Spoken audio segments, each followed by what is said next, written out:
Welcome to my channel. আশা করছি ভালো আছেন। আজকের ভিডিওটা হয়েছে একদম অন্যতম একটা নকশা। মানে এই নকশার সাহায্যে শত্রুকে আপনি পেরক বান মেরে মারতেও পারবেন বা অসুস্থও করতে পারবেন, দুইটাই করতে পারবেন। ঠিক আছে, তো কীভাবে পেরক বান মারবেন সেটা আমি বলে দিব আজকের ভিডিওতে। তাই ভিডিওটা প্রথম থেকে দেখুন এবং আমার কথাগুলো শুনুন।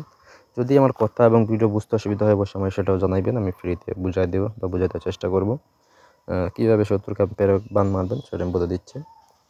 এটা বলতে হয়েছে একটা লোহা নেবেন, লোহা নিয়ে লুহাটা মারবেন পুতুলে, সেই অনুযায়ী আপনার শত্রু সেভাবে কষ্টাইতে হবে। ঠিক আছে, তো সেটা কীভাবে হবে সেটা আমি বলে দিচ্ছি আজকের ভিডিওতে।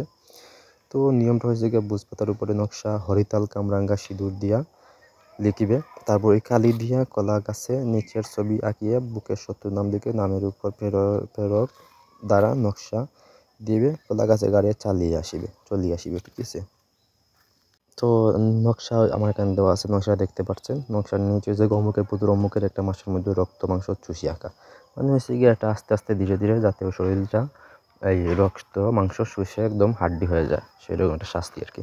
তো ওটা আপনি বলতে হইবে এবং ওখানে লিখতে হবে তাবিজের ঠিক নিচে। মানে হচ্ছে গিয়ে কলা গাছের নিচে একটা পুতুলের মতো তৈরি করবেন, মানে দেখতে হইবে আপনার শত্রুর মতো।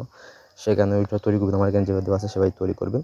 তো প্রথমে লিখবেন পুষ্পাতার উপরে হরিতাল কামরাঙ্গা সিঁদুর দিয়া লিখবেন, লিখে ওকে নিচে দিবেন অমুকের পুত্র অমুকের এক মাসের মধ্যে রক্ত চুষি আঁকা।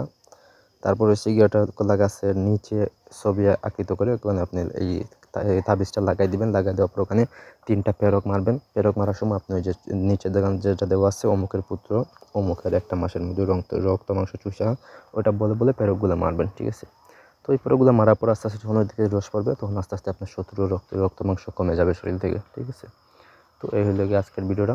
যদি আপনার এখানে বুঝতে অসুবিধা হয় কোনো কিছু অবশ্যই আমার জানাইবেন, আমি ফ্রিতে বুঝাই দেওয়ার চেষ্টা করবো আরও। আর যদি বুঝে থাকেন অবশ্যই কাজ করবেন, শত্রুকে কীভাবে শাস্তি দিতে পারবেন সেটা বলে দিচ্ছি।